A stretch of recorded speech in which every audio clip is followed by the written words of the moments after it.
Di mana saya? Kenapa saya berada di atas kapak? Selamat sejahtera kepada cikgu. Nama saya Jasmine Chu Hui Yi, student ID IBU 2002061. Saya nak memperkenalkan pelayaran ke barat pada tahun 1405 yang dipimpin oleh Laksamana Cheng Ho.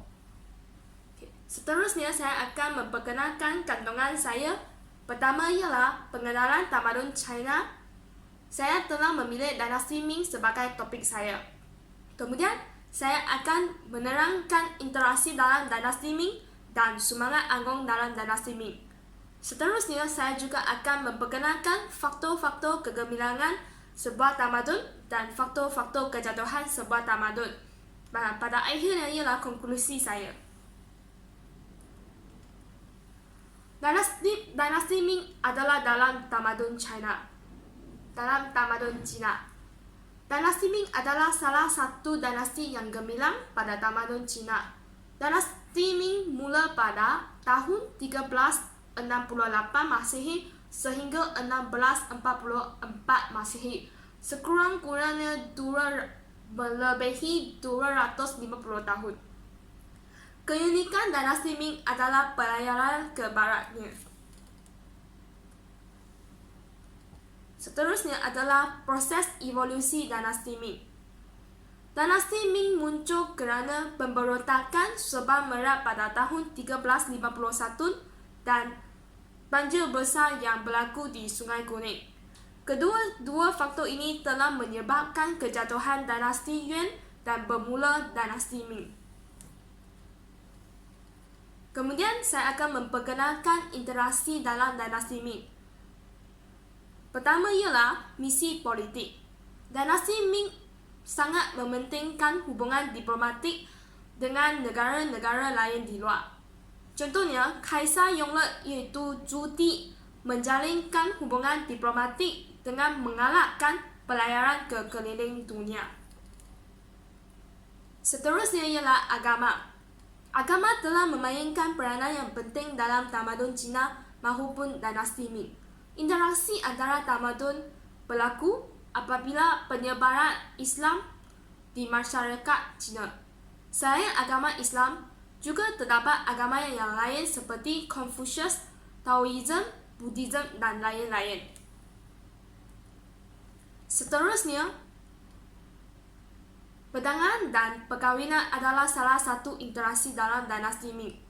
Dalam pelayaran ke barat, perdagangan memainkan peranan yang penting antara tamadun Cina dan tamadun Melayu. Pedagang-pedagang dari luar telah membuat perniagaan seperti teh, sutera, rempah ratus ataupun lada hitam. Mereka membuat perniagaan dengan masyarakat tempatan. Selain itu, juga terdapat pedagang luar berkahwin dengan orang tempatan dan lahirlah kaum yang baru iaitu Baba Nyonya. Sekarang saya akan memperkenalkan sumbangan Angkong dalam dinasti Ming. Pertama ialah dalam bidang astronomi, dinasti Ming telah membuat sumbangan yang agung. Seperti pertama, terdapat sebuah buku panggil 3 lampu kerah putih yang mengandungi 132 awan dan berkait rapat dengan perubahan cuaca yang selaras dengan prinsip-prinsip meteorologi moden sekarang. Pada tahun 1383, Observatorium Jingshi juga telah didirikan di Nanjing. Pada tahun 1634, teleskop astronomi pertama yang panggil Yong juga telah dipasang secara rasmi di China. Seterusnya, dalam bidang perubatan, pada tahun 1406, Kaisar Zhu dan yang lain telah memimpin mengumpulkan dan menyusunkan sebuah buku panggil Pujifang. Pujifang adalah sebuah buku perubatan yang terbesar di China. Seterusnya, pada tahun 1567, kaedah inokulasi cacar manusia ataupun teknik vaksinasi Cina telah dijumpa di sebuah tempat panggil Kabupaten Taiping, Prefektur Ningguo. Seterusnya pada tahun 1617, seorang panggil Chen Siguo suka mengumpulkan preskripsi perubatan dan juga membuat perhatian, berani untuk berinovasi dan telah melakukan operasi pembedahan seperti amputasi jari kaki dan jahitan trakea. Seterusnya adalah teknologi geografi. Pada tahun 1405 sehingga 1431, Laksamana Zheng He juga memimpin armada laut yang besar ke lebih daripada 30 negara di Lautan Barat. Seterusnya pada tahun 1536, sebuah buku telah ditulis oleh Huang Zhong yang telah mencatat keadaan lalu lintas antara Asia Tenggara dan negara China. Seterusnya pada tahun 1589, muncullah peta lengkap dunia dan semua bangsa, iaitu salah satu peta dunia yang terawal dalam dunia.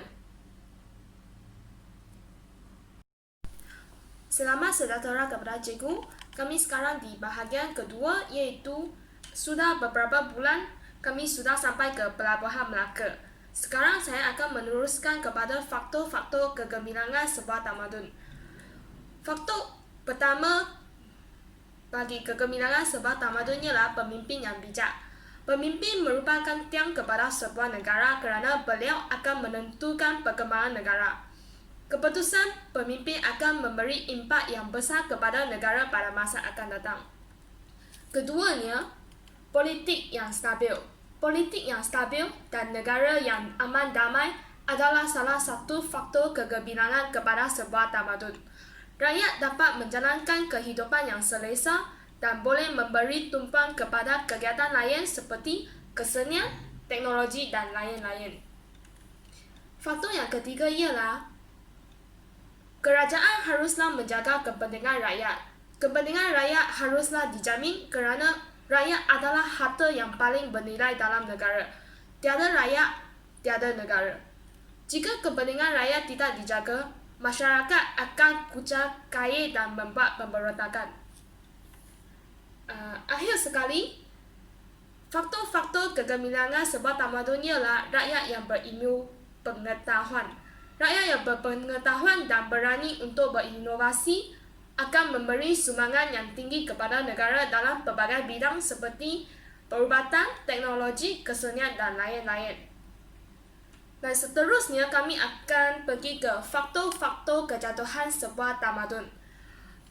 Pertama sekali, pemimpin yang lemah tidak mampu mengiringi negara bermaju depan. Pemimpin yang lemah juga tidak mampu memerintah negara ke arah yang baik dan akan menyebabkan negara menjadi merosot. Tambahan pula,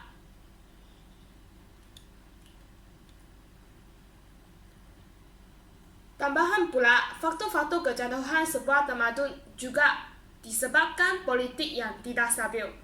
Politik yang tidak stabil akan memecahkan keamanan negara. Rakyat akan hidup dalam keadaan risau dan bimbang.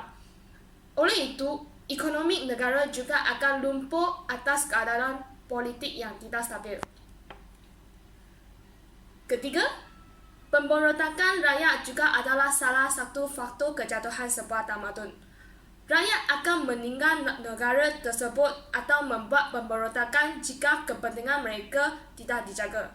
Jika rakyat tidak lagi cinta akan negara, maka akan memberi peluang kepada musuh luar untuk mengancam negara. Akhir sekali, faktor-faktor kejatuhan sebuah tamadun ialah malapetaka. Malapetaka yang besar akan menghancurkan sebuah negara kerana negara akan mengalami kerugian yang besar, kematian, tempat tinggal dirosak, ekonomi terbantut, kekurangan makanan dan lain-lain. Secara konklusinya, Malaysia yang berbilang kawan terbentuk dalam interaksi antara berbagai tamadun. Rakyat Malaysia haruslah bersatu padu untuk memajukan negara dan menghargai negara kita yang aman dan damai. Sekian, terima kasih.